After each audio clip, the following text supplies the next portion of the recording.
The word for today is dramatic. Shortly after leaving Abilene, I came across country that I've not seen before.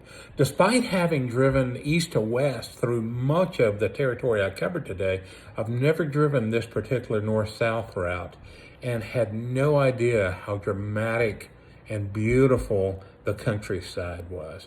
Not long after leaving Abilene, I came across these vistas that were just wide open space, yet with these valleys and creek beds and outcroppings, plateaus coming up.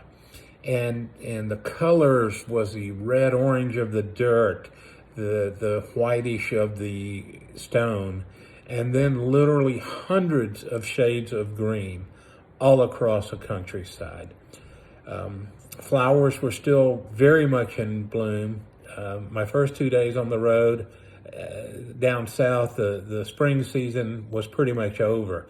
Up here, it's just starting, and the colors of the flowers and the way they were standing out above the grass was just fantastic.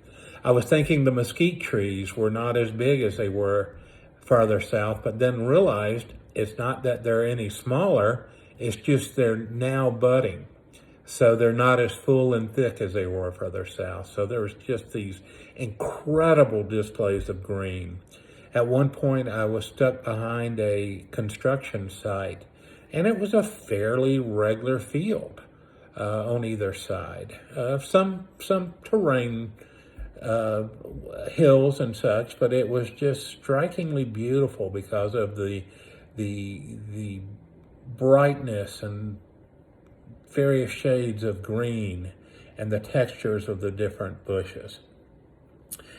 In addition to the terrain and the vegetation, I was driving along and saw a sign that said Canadian Old Wagon Bridge, which made me come to a screeching halt to take that side road and came across the longest truss bridge I've ever seen. At one point, and may still be the longest one of its type in Texas. And it was built in the early 1900s to help wagons get across the Canadian River. Walked quite a bit of it, and it's currently being used as part of a biking trail throughout the birdwatching area around the Canadian River. Also dramatic, I had my first thunderstorm of the trip out on the plains, and I'd forgotten how dramatic and powerful thunderstorms are when you can see them coming from 20 miles away.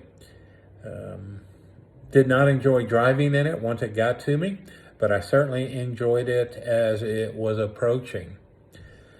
The other thing that I did today was my first museum of the trip. I stopped in Perryton, Texas, at the Museum of the Plains. Very nice, very nicely done. So it was nice to get out of the car and walk for a while today. I did so both at the bridge and the museum. So I'm halfway to Canada now. My pace is going to slow a little bit because I have activities every single day moving forward.